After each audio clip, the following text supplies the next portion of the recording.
Ugh.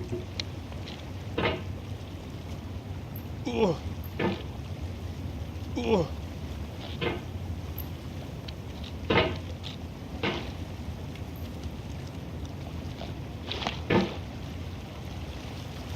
Whoop. Whoop.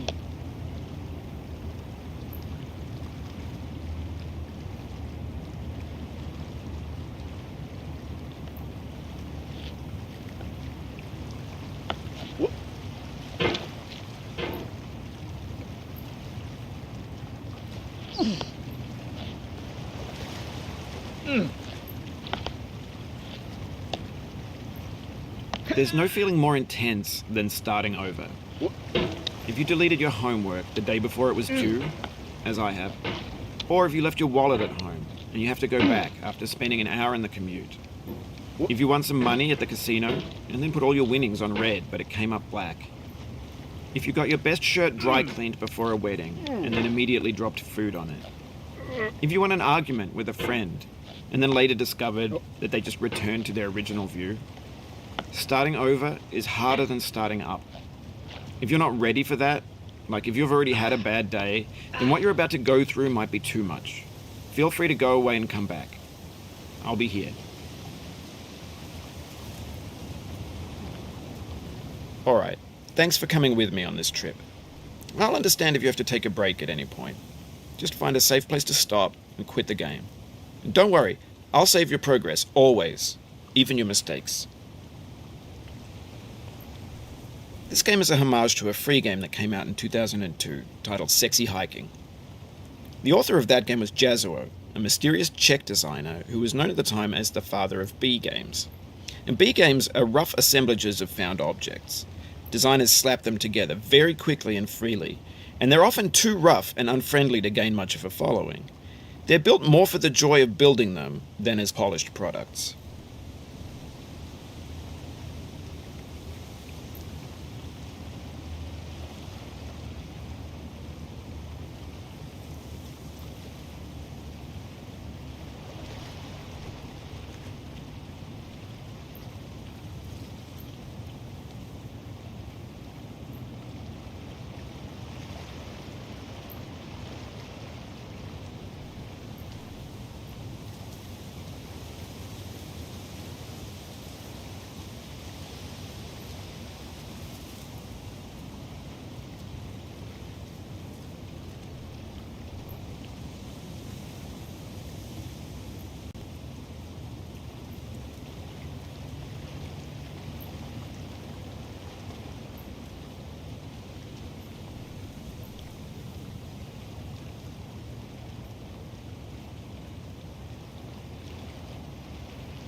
In a certain way, Sexy Hiking is the perfect embodiment of a B game.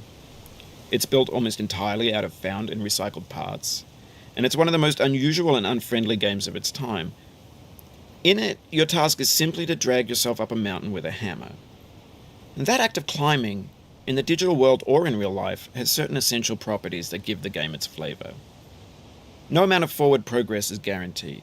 Some cliffs are too sheer or too slippery, and the player is constantly, unremittingly in danger of falling and losing everything.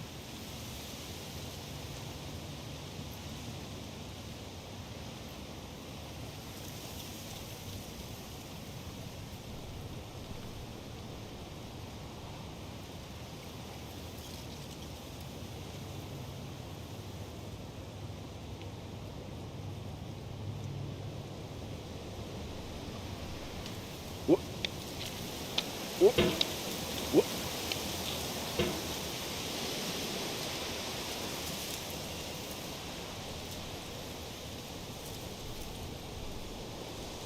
Anyway, when you start sexy hiking, you're standing next to this dead tree that blocks the way to the entire rest of the game. It might take you an hour to get over that tree, and a lot of people never got past it. You prod and you poke at it, exploring the limits of your reach and your strength, trying to find a way up and over. And there's a sense of truth in that lack of compromise. Most obstacles in video game worlds are fake. You can be completely confident in your ability to get through them once you have the correct method or the correct equipment or just by spending enough time. In that sense, every pixelated obstacle in sexy hiking is real. The obstacles in sexy hiking are unyielding, and that makes the game uniquely frustrating. But I'm not sure Jazuo intended to make a frustrating game. The frustration is just essential to the act of climbing, and it's authentic to the process of building a game about climbing. A funny thing happened to me as I was building this mountain. I'd have an idea for a new obstacle, and I'd build it, test it, and it would usually turn out to be unreasonably hard. But I couldn't bring myself to make it easier. It already felt like my inability to get past the new obstacle was my fault as a player rather than as a builder.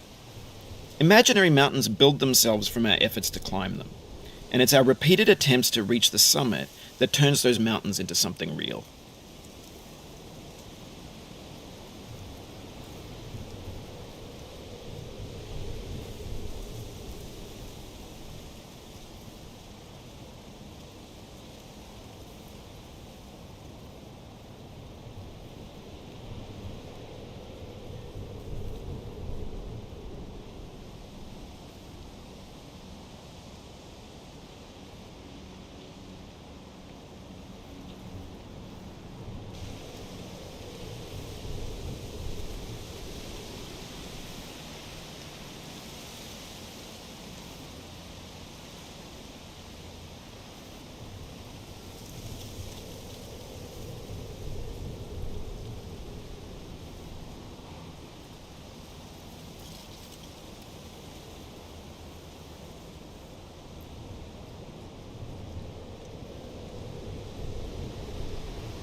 When you're building a video game world, you're building with ideas. And that can be like working with quickset cement. You mold your ideas into a certain shape that can be played with, and in the process of playing with them, they begin to harden and set until they're immutable, like rock. And at that point, you can't change the world, not without breaking it into pieces and starting fresh with new ideas. For years now, people have been predicting that games would soon be made out of prefabricated objects, bought in a store and assembled into a world. And for the most part, that hasn't happened, because the objects in the stores are trash. I don't mean they look bad or that they're badly made, although a lot of them are. I mean they're trash in the way that food becomes trash as soon as you put it in the sink. Things are made to be consumed and used in a certain context, and once the moment is gone, they transform into garbage. In the context of technology, those moments pass by in seconds.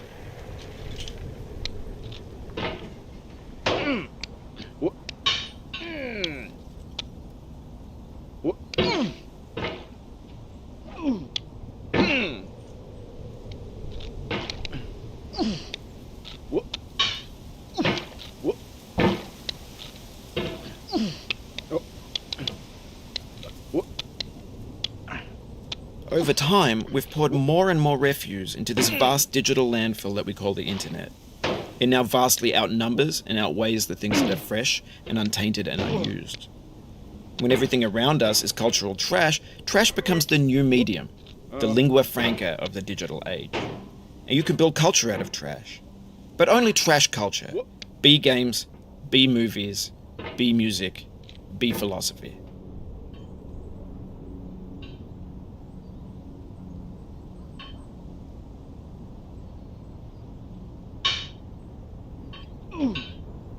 Maybe this is what digital culture is. A monstrous mountain of trash, the ash heap of creativity's fountain. A landfill with everything we ever thought of in it. Grand, infinite, and unsorted. There's 3D models of breakfast, Gen X's fanfic novels, scan magazines, green screen Shia LaBeouf, banned snuff scenes on LiveLeak. Facebook's got lifelike bots with unbranded adverts and candid shots of Kanye and Taylor Swift mashups, car crash epic failed GIFs, Russian dashcam vids, discussions of McRibs, discarded, forgotten, unrecycled, muddled, rotten, untitled. Everything's fresh for about 6 seconds, until some newer thing beckons, and we hit refresh. And there's years of persevering, disappearing into the pile, out of style, out of sight.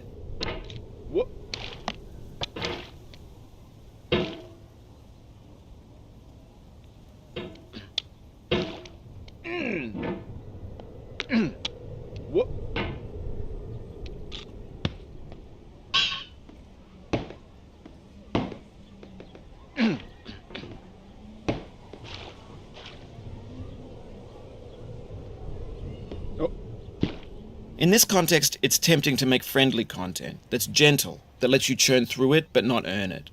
Why make something demanding if it just gets piled up in the landfill, filed in with the bland things?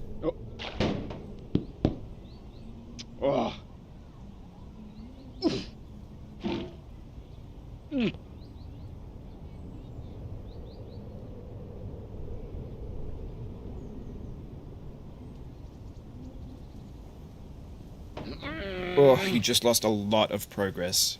That's a deep frustration, a real punch in the gut.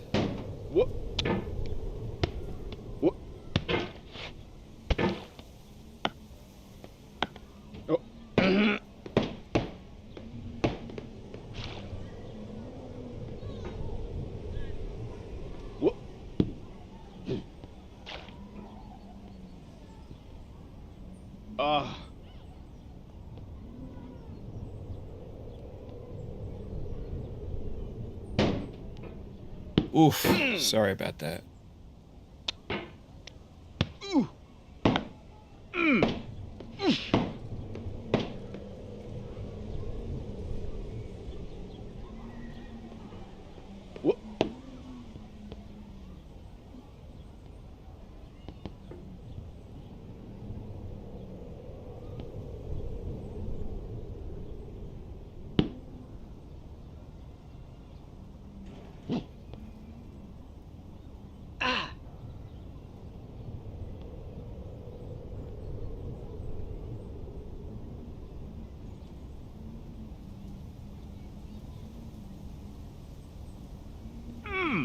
Oh, it happened again.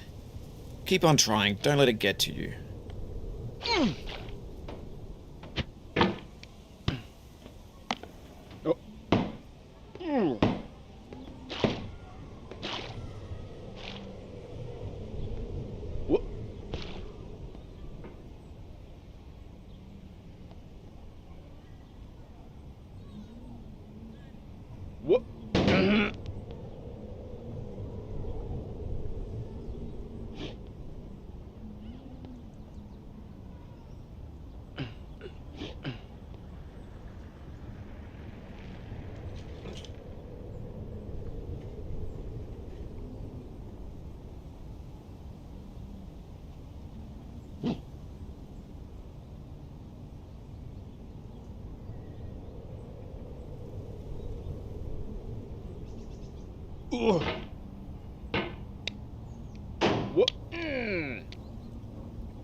This thing that we call failure is not the falling down, but the staying down. Mary Pickford.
Whoop.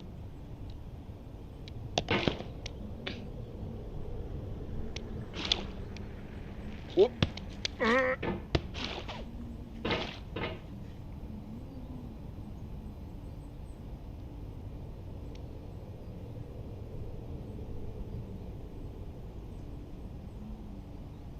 When games were new, they wanted a lot from you. Daunting you, taunting you, resetting and delaying you. Players played stoically. Now everyone's turned off by that. They want to burn through it quickly, a quick fix for the fickle, some tricks for the clicks of the feckless. But that's not you, you're an acrobat. You could swallow a baseball bat. Whoop. Oh, no.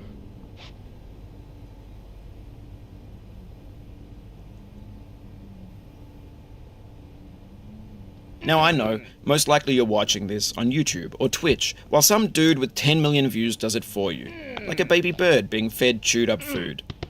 That's culture too. Whoop.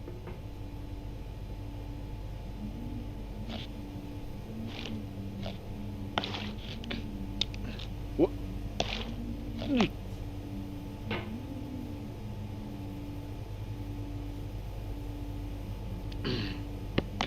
Whoop. But on the off chance that you're playing this, what I'm saying is, trash is disposable, but maybe it doesn't have to be approachable. What's the feeling like? Are you stressed? I guess you don't hate it if you got this far. Feeling frustrated? It's underrated.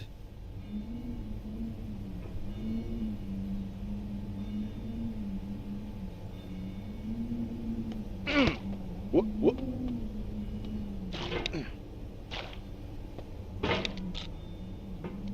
An orange is sweet, juicy fruit locked inside a bitter peel.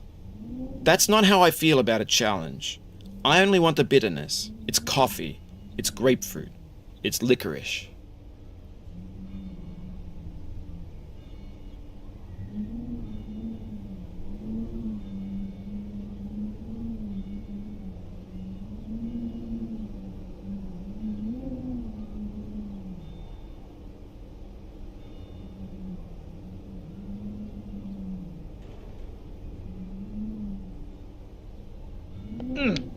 Whoop.